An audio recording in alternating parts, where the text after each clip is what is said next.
आसतु मोर प्रिय प्रभुंकर लोक मैंने आज आम आदि पुस्तकर 44 पर्वटी को अध्ययन करवा।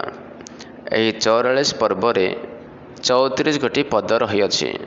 एठारे वर्णित विषय यही जे जोसेफ अपना गृहाध्यक्ष को आज्ञा देले जे यही लोक मानक पटरे जेबे शस्य धरई जेते शस्य धरई सेते परिपूर्ण करी भरी दियो, पुणी प्रत्येकंकर टंका प्रत्येकंकर पट मुखरे रखी दियो। आउ कनिष्ठर पटरे ताहार शस्य किणवा टंका संगे आंभ ताटिया से रूपा ताटिया रख। तहिरे से जोसेफक कथा अनुसार कला। आउ प्रभात हेबा मात्रे से माने गर्दभ सहित विदायक पाइले। पुणी नगररू बाहरी बहुत दूर न जाउनु जोसेफ अपना गृहाध्यक्ष को कहिले, तुम्भे उठी सही मनुष्य मानक पछे पछे दौड़ी जाई से मानक संग धरी कुह, तुम्भे माने उपकार बदले काहेकि अपकार कल।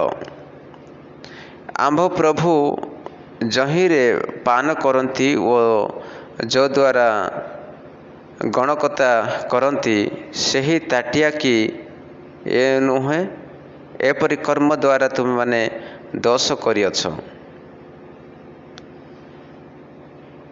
अनंतर से मानक संगे धरी यही सब कथा कहिला। तहिरे से माने कहिले, आंभर प्रभु काहेकि एपरि कथा कहते, आपण को दास मानकर एपरि कर्म करवा दूर थाओ।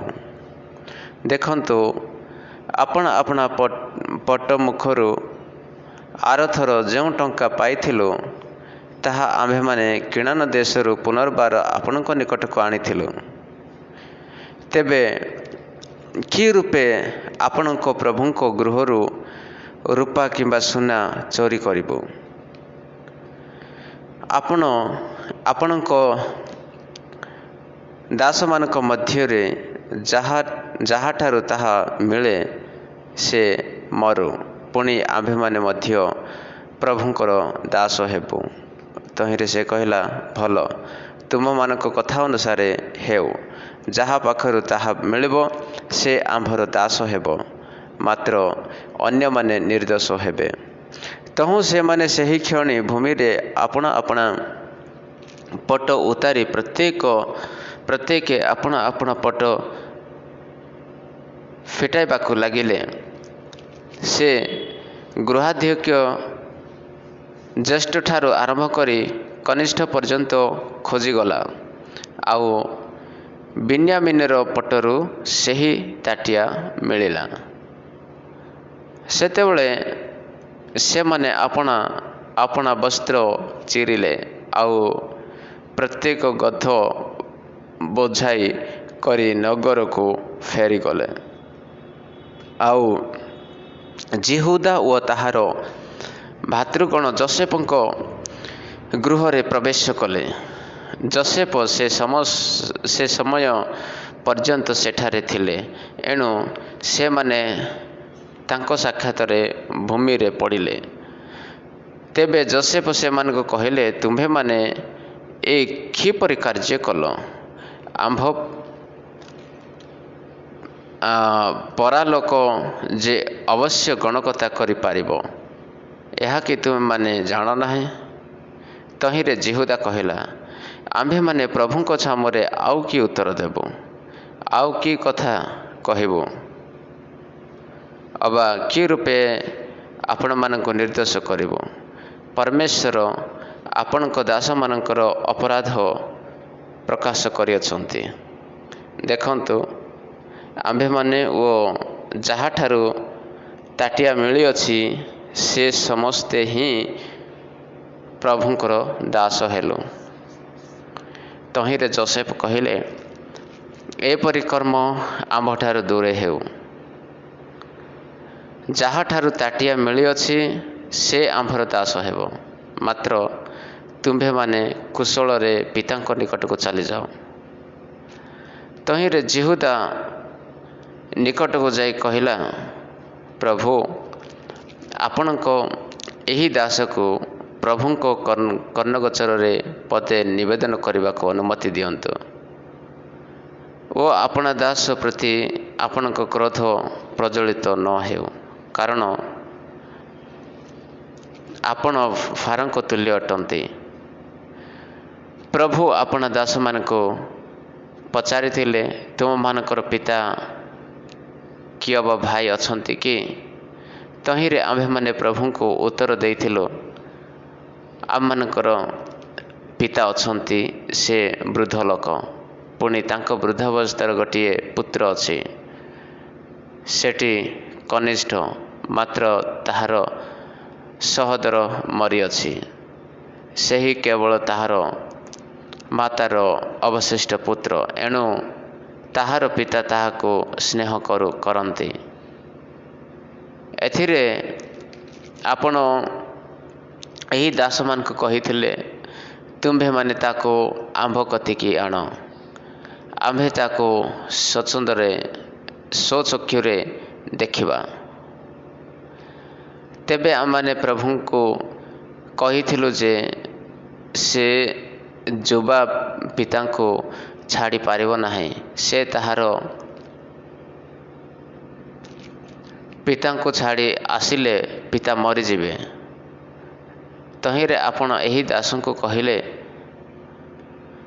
ତୁମମାନଙ୍କ ସଙ୍ଗରେ କନିଷ୍ଠ ଭାଇ ନ ଆସିଲେ ତୁମେମାନେ ଆଉ ଆମ୍ଭ ମୁଖ ଦେଖିପାରିବ ନାହିଁ। ଅନନ୍ତର ଆମମାନେ ଆପଣଙ୍କ ଦାସ ଯେ ମୋ ପିତା ତାଙ୍କ ନିକଟରେ ଉପସ୍ଥିତ ହୋଇ ତାଙ୍କୁ ପ୍ରଭୁଙ୍କର ଏହି ସବୁ କଥା କହିଲୁ। ଏଥି ଉତ୍ତାରେ ଆମମାନଙ୍କ ପିତା କହିଲେ, ତୁମ୍ଭେମାନେ ପୁନର୍ବାର ଯାଇ ଆମମାନଙ୍କ ନିମନ୍ତେ କିଛି ଭକ୍ଷ୍ୟ କିଣି ଆଣ। ତହିଁରେ ଆମ୍ଭେମାନେ କହିଲୁ, ଯାଇପାରିବୁ ନାହିଁ। ଯେବେ ସାନ ଭାଇ ଆମମାନଙ୍କ ସଙ୍ଗରେ ଥିବ ତେବେ ଯାଇପାରିବୁ, କାରଣ ସାନ ଭାଇ ଆମମାନଙ୍କ ସଙ୍ଗରେ ନଥିଲେ ଆମେମାନେ ସେହି ବ୍ୟକ୍ତିଙ୍କର ମୁଖ ଦେଖିପାରିବୁ ନାହିଁ। ତହିଁରେ ଆପଣଙ୍କ ଦାସ ଯେ ମୋହର ପିତା ସେ ଆମମାନଙ୍କୁ କହିଲେ, ତୁମ୍ଭେମାନେ ଜାଣ, ଆମ୍ଭର ସେହି ଭାର୍ଯ୍ୟାଠାରୁ 2ଟି ପୁତ୍ର ହୋଇଥିଲେ। ସେମାନଙ୍କ ମଧ୍ୟରୁ ଗୋଟିଏ ଆମ୍ଭ ନିକଟରୁ ଚାଲିଗଲା। ତହୁଁ ଆମ୍ଭେ କହିଲୁ, ସେ ନିଶ୍ଚୟ ଖଣ୍ଡ ଖଣ୍ଡ ହୋଇ ବିଦୀର୍ଣ୍ଣ ହୋଇଅଛି। ପୁଣି ସେହି ଦିନଠାରୁ ଆମ୍ଭେ ଆଉ ତାକୁ ଦେଖି ନାହୁଁ। ଏବେ ଆମ୍ଭ ପାଖରୁ ଏହାକୁ ନେଇଗଲେ ଯେବେ ଏହାକୁ କୌଣସି ବିପତ୍ତି ଘଟେ, ତେବେ ତୁମେମାନେ ଆମ୍ଭକୁ ଶୋକରେ ଏହି ପକ୍କକେଶରେ ପାତାଳକୁ ପଠାଇବ। ଏହେତୁ ଆପଣଙ୍କ ଦାସ ଯେ ମୋ ପିତା ତାଙ୍କ ନିକଟରେ ମୁଁ ଉପସ୍ଥିତ ହେଲେ, ଆମମାନଙ୍କ ସଙ୍ଗରେ ଯେବେ ଏହି ଯୁବା ନଥିବ, ତେବେ ଏହି ଯୁବା ନଥିବାର ଦେଖି ସେ ତତ୍କ୍ଷଣାତ୍ ମରିଯିବେ, କାରଣ ତାଙ୍କ ପ୍ରାଣ ଏହି ଯୁବାର ପ୍ରାଣରେ ବନ୍ଧା ଅଟେ।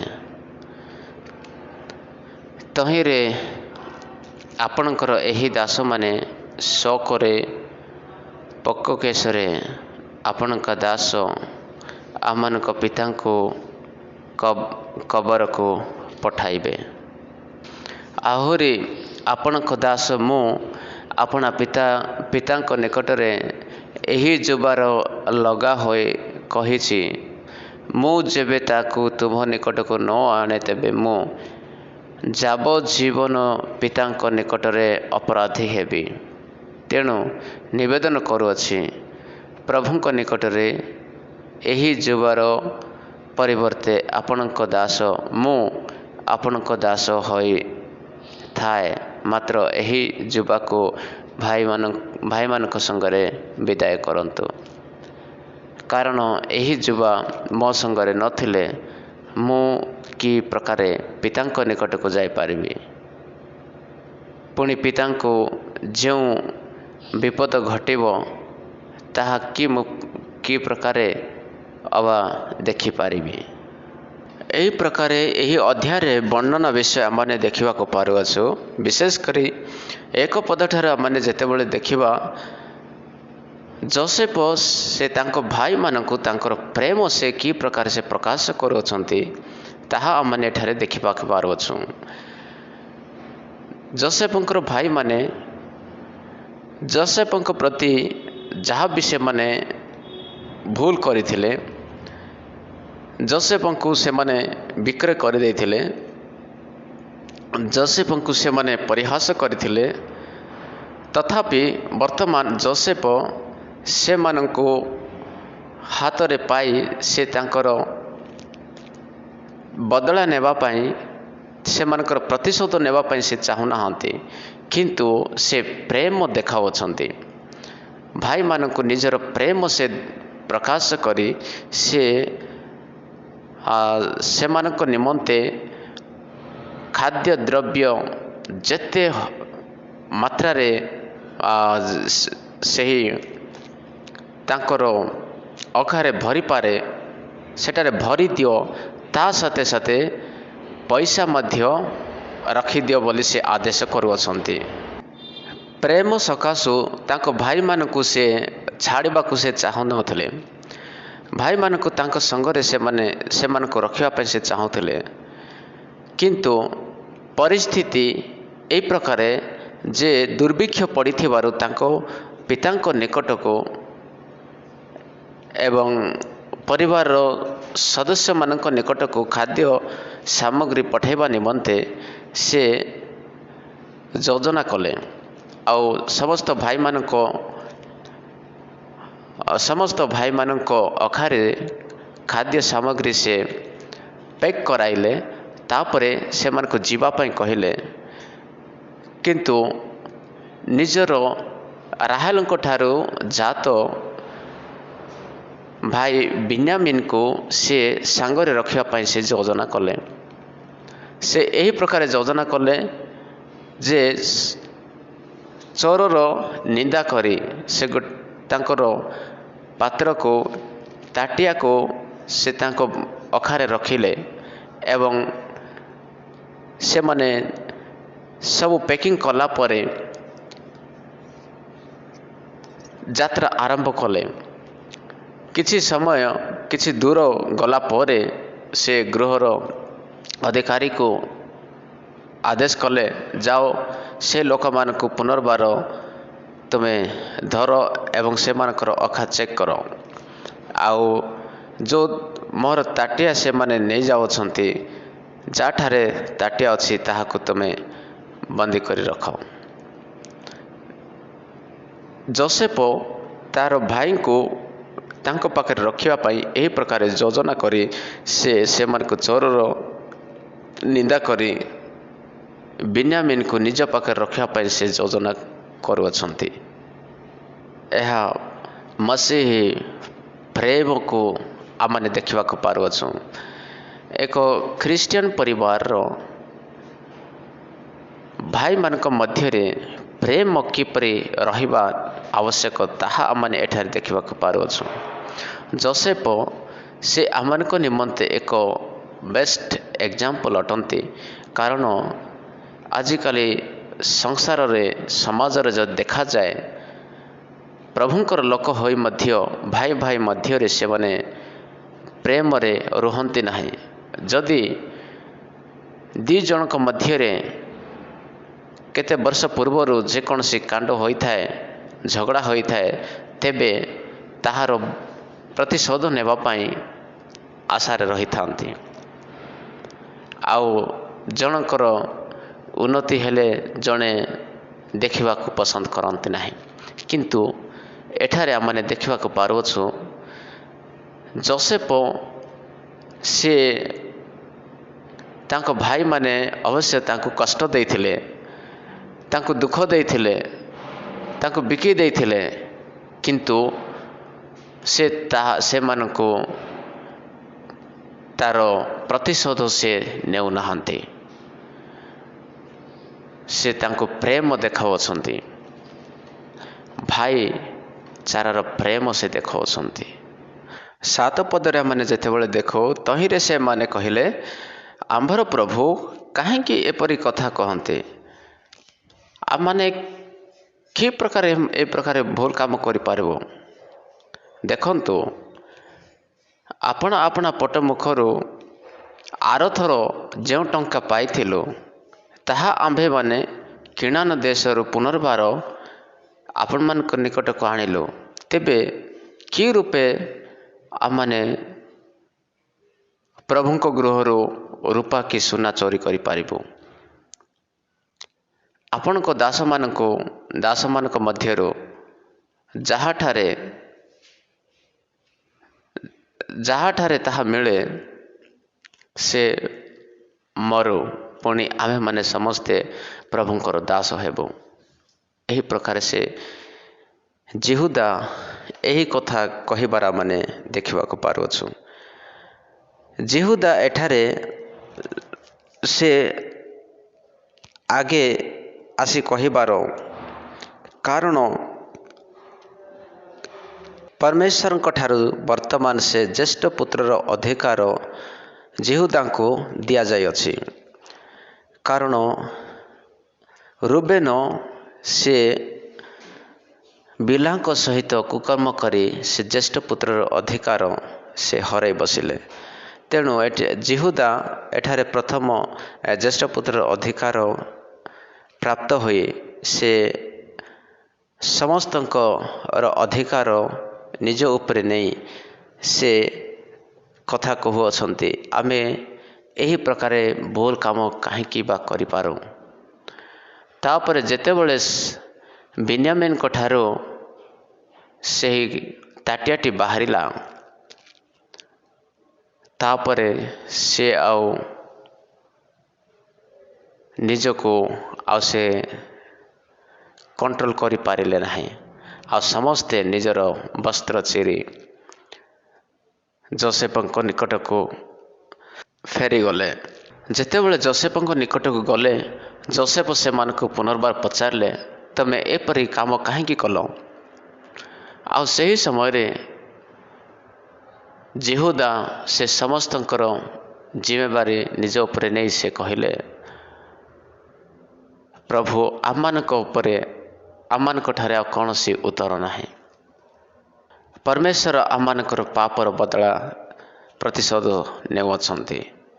ଯିହୁଦା କହିଲେ ଯେ ପ୍ରଭୁ ଆମମାନଙ୍କର ଭୁଲ ହୋଇଅଛି, ଆଉ ବର୍ତ୍ତମାନ ମୋ ପିତାଙ୍କ ନିକଟକୁ ଆମମାନେ ଆଉ ଯାଇପାରିବୁ ନାହିଁ। ଆମମାନଙ୍କୁ ସମସ୍ତଙ୍କୁ ବନ୍ଦୀ କରି ରଖ। ସେଥିରେ ଯୋସେଫ କହିଲେ, ଯାହାଠାରୁ ତାଟିଆ ବାହାରିଲା ସେ ହିଁ ମାତ୍ର ବନ୍ଦୀ ହୋଇ ରହିବ, ବାକି ସମସ୍ତେ ଯାଇପାରିବ। ନିଜର ଖାଦ୍ୟ ସାମଗ୍ରୀ ନେଇ ପିତାଙ୍କ ଗୃହକୁ ତମେ ଚାଲିଯାଇପାର। ଆଉ ସେହି ସମୟରେ ଯିହୁଦା ପୁଣି କହିଲେ, ହେ ପ୍ରଭୁ, ଦେଖନ୍ତୁ, ଯେତେବେଳେ ଆପଣ ଯେତେବେଳେ କହିଥିଲେ ଯେ ତମର ଛୋଟ ଭାଇ ବିନ୍ୟାମିନକୁ ନ ଆଣିବା ପର୍ଯ୍ୟନ୍ତ ତମମାନେ ମୋର ମୁହଁ ଦେଖିପାରିବ ନାହିଁ ବୋଲି, ଆଉ ସେହି ପରିସ୍ଥିତିରେ ଆମମାନଙ୍କର ପିତାଙ୍କୁ କଥା ଦେଇ ଆମମାନେ ଆସିଥିଲୁ ଯେ ବିନ୍ୟାମିନକୁ ଆମମାନେ ଫେରାଇ ଆଣିବୁ। ଯଦି ଆମମାନେ ଫେରାଇ ଆଣିବୁ ନାହିଁ, ତାହେଲେ ଆମମାନେ ମାରିଯିବୁ। ଏହି ପ୍ରକାର ଆମମାନେ କଥା ଦେଇ ଆସିଥିଲୁ।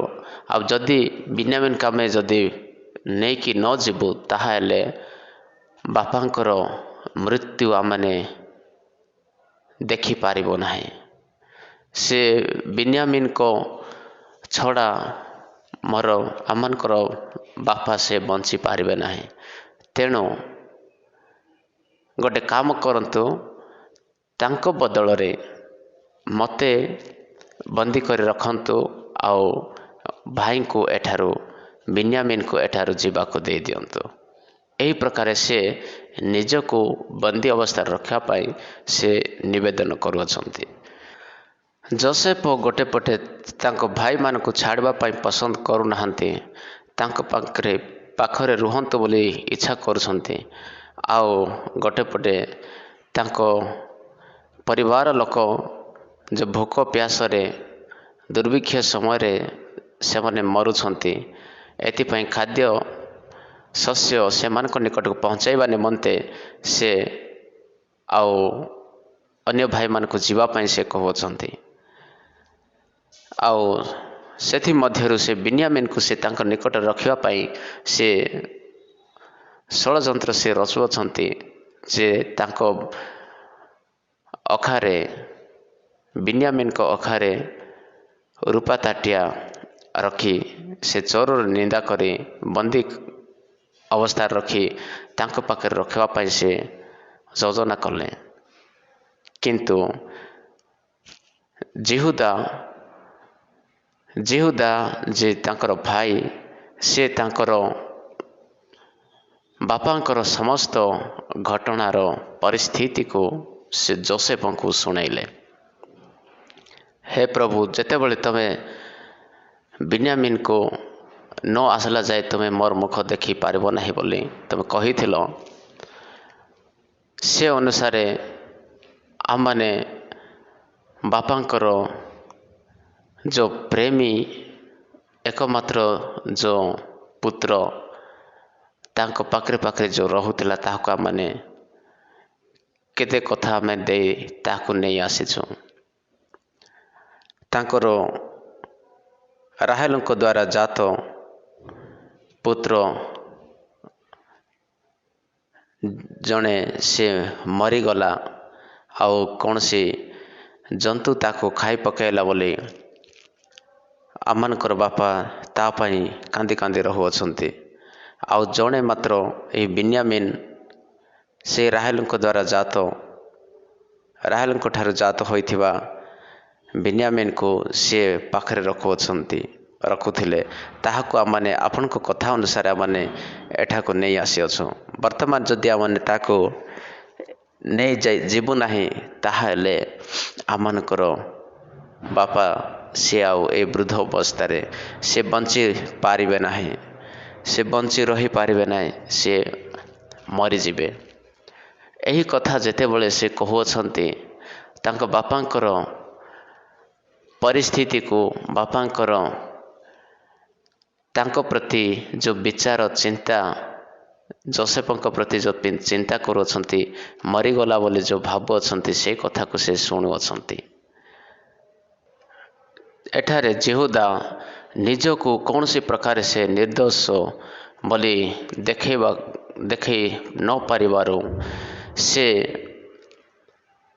ତାଙ୍କ ଭାଇ ବିନ୍ୟାମିନଙ୍କ ବଦଳରେ ନିଜେ ସେ ବନ୍ଦୀ ଅବସ୍ଥାରେ ରହିବା ପାଇଁ ସେ ନିଜକୁ ସେ ପ୍ରସ୍ତୁତ କଲେ। ବିନ୍ୟାମିନଙ୍କ ଉପରେ ଯେଉଁ ଦଣ୍ଡ, ଯେଉଁ ବନ୍ଦୀ ଅବସ୍ଥାର ଦଣ୍ଡ ବିନ୍ୟାମିନକୁ ମିଳିବା କଥା, ତାହା ନିଜ ଉପରେ ସେହି ଦଣ୍ଡକୁ ଭୋଗିବା ପାଇଁ ସେ ନିଜକୁ ପ୍ରସ୍ତୁତ କରୁଅଛନ୍ତି। ଏଠାରେ ଆମମାନେ ଯୀଶୁ ଖ୍ରୀଷ୍ଟଙ୍କର ରୂପକୁ ଆମମାନେ ଦେଖିବାକୁ ପାରୁଅଛୁ।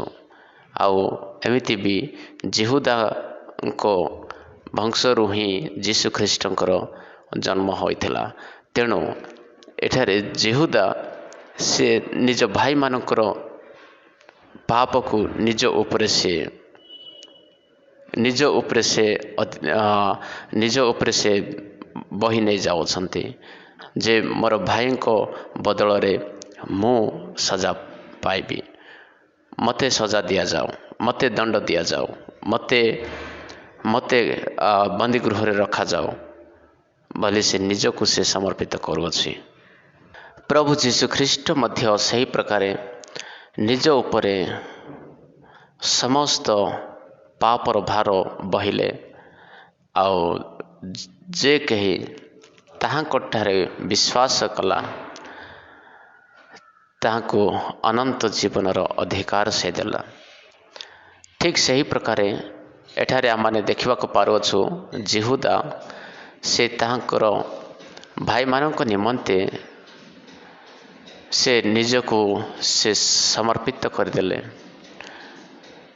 ନିଜେ ସେ ବନ୍ଦୀଗୃହରେ ସଜା ପାଇବା ପାଇଁ, ଦଣ୍ଡ ପାଇବା ପାଇଁ ସେ ନିଜକୁ ସେ ସମର୍ପିତ କରିଦେଲେ, ଯାହାରି ଦ୍ୱାରା ନିଜ ଭାଇମାନେ ବଞ୍ଚିପାରନ୍ତି, ତାଙ୍କର ପରିବାର ଲୋକ ଉଦ୍ଧାର ପାଆନ୍ତି, ସେହି ଦୁର୍ଭିକ୍ଷ ସମୟରେ ଖାଦ୍ୟ ସାମଗ୍ରୀ ପ୍ରାପ୍ତ ହୁଅନ୍ତୁ, ଏହା ଯିହୁଦାଙ୍କର ଆଶା ଥିଲା।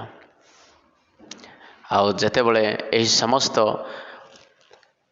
ଯିହୁଦାଙ୍କର ଏ ସମସ୍ତ ବିନତିକୁ, ଯିହୁଦାର ସମସ୍ତ କଥାକୁ ଶୁଣି ସାରିଲା ପରେ ଯୋସେଫ ସେ ମନରେ ବହୁତ ସେ ଦୁଃଖ କଲା। ଆଉ ତାର ଆଗକୁ ଯଦି ଆମେ ଦେଖିବା, ସେ ନିଜକୁ ଆଉ ସେ ରଖିପାରିଲେ, କଣ୍ଟ୍ରୋଲ କରିପାରିଲେ ନାହିଁ। ଆଉ ସେ କ୍ରନ୍ଦନ କରିବାକୁ ଲାଗିଲେ। ମୋର ପ୍ରିୟ, ବିଶେଷ କରି ଆମମାନେ ଦେଖିବାକୁ ପାରୁଅଛୁ ଏହି ଅଧ୍ୟାୟରେ ଭାଇଚାରାର ପ୍ରେମ ଭାଇ ଭାଇମାନଙ୍କ ମଧ୍ୟରେ କି ପ୍ରକାର ପ୍ରେମରେ ରହିବା ନିତାନ୍ତ ଆବଶ୍ୟକ, ତାହା ଆମମାନେ ଏଠାରେ ଦେଖିବାକୁ ପାରୁଅଛୁ। ଯଦି ଆମମାନଙ୍କର ଯେକୌଣସି ଭାଇ ଆମ ପ୍ରତି କୌଣସି ଖରାପ ବ୍ୟବହାର କରେ, ତାହେଲେ ତାହାର ପ୍ରତିଶୋଧ ଆମମାନଙ୍କୁ ନ ନେବାର କଥା ଏଠାରେ ଆମେ ଶିଖିବାକୁ ପାରୁଅଛୁ। କିନ୍ତୁ ଦୁନିଆରେ ଯଦି ଦେଖାଯାଏ, ଅନେକ ଲୋକ, ଦୁନିଆର ଲୋକମାନେ ଅନ୍ୟର ପ୍ରତିଶୋଧ ନେବା ପାଇଁ ଚାହାନ୍ତି, ଅନ୍ୟର ଉନ୍ନତି ହେବା ପାଇଁ କେବେ ସେମାନେ ଦିଅନ୍ତି ନାହିଁ। କିନ୍ତୁ ଏଠାରେ ଆମେ ଦେଖିବାକୁ ପାରୁଛୁ, ଯିହୁଦାଙ୍କ ଜୀବନ ଏକ ପ୍ରେମର ଜୀବନ। ସିଏ ବି ନିଜ ଭାଇମାନଙ୍କୁ ବଞ୍ଚାଇବା ପାଇଁ ନିଜକୁ ସେ ବନ୍ଦୀଗୃହରେ ରହିବା ପାଇଁ ସେ ନିଜକୁ ସମର୍ପିତ କଲେ। ଆଉ ଯଦି ଯୋସେଫଙ୍କ ପ୍ରେମ ଯଦି ଆମେ ଦେଖିବାକୁ ପାରୁ, ଦେଖୁ ସେ ବି ଯୋସେଫଙ୍କୁ ଯେଉଁ କଷ୍ଟ ଦେଇଥିଲେ ତାଙ୍କ ଭାଇମାନେ, ସେ କଷ୍ଟର ବଦଳରେ ସେମାନଙ୍କୁ ଆଉ ଅନେକ ଯେକୌଣସି ପ୍ରତିଶୋଧ ସେମାନଙ୍କ ଠାରୁ ନେଇପାରିଥାନ୍ତା। କିନ୍ତୁ ପରମେଶ୍ୱରଙ୍କର ଭୟ ମାନବା ବ୍ୟକ୍ତି ସେହି ପ୍ରକାର କେବେ କରନ୍ତି ନାହିଁ। ସେ ପରମେଶ୍ୱରଙ୍କର ପ୍ରେମକୁ ସେ ପ୍ରକାଶ କରୁଅଛନ୍ତି, ଯେ ପରମେଶ୍ୱର ସେ ଆମମାନଙ୍କୁ ସେ ଶିଖାନ୍ତି ଯେ ଶତ୍ରୁକୁ ପ୍ରେମ କର, ତୁମେ ପ୍ରତିଶୋଧ ନିଅ ନାହିଁ। ଏହା ପ୍ରଭୁ ଯୀଶୁଖ୍ରୀଷ୍ଟଙ୍କର ବାକ୍ୟ ଅଟେ। ତେଣୁ ଏଠାରେ ଯୀଶୁଖ୍ରୀଷ୍ଟଙ୍କର ବାକ୍ୟ ମଧ୍ୟ ପ୍ରତିଶୋଧ ନ ନେବାର ବିଷୟ ଆମେ ଏଠାରେ ଦେଖିବାକୁ ପାରୁଅଛୁ। ଯିହୁଦା ଏବଂ ଯୋସେଫ ଆମମାନଙ୍କ ନିମନ୍ତେ ଏକ ବେଷ୍ଟ ଏକ୍ଜାମ୍ପଲ ଅଟନ୍ତି, ଯେ ଏକ ସମାଜରେ, ଏକ ପରିବାରରେ, ଭାଇ ଭାଇ ମଧ୍ୟରେ, ସମାଜ ମଧ୍ୟରେ କି ପ୍ରକାର ଆମେ ପ୍ରେମର ସହିତ ଆମେ ବଞ୍ଚି ରହିବା, ଅନ୍ୟମାନଙ୍କ ନିମନ୍ତେ କି ପ୍ରକାର ଆମେ ଅନ୍ୟକୁ ସାହାଯ୍ୟ କରିବା ନିମନ୍ତେ କେମିତି ଆମେ ଆଗକୁ ଆମେ ବଢ଼ିପାରିବା, ସେ ବିଷୟରେ ଆମେ ଏଠାରେ ଦେଖିବାକୁ ପାରୁଅଛୁ।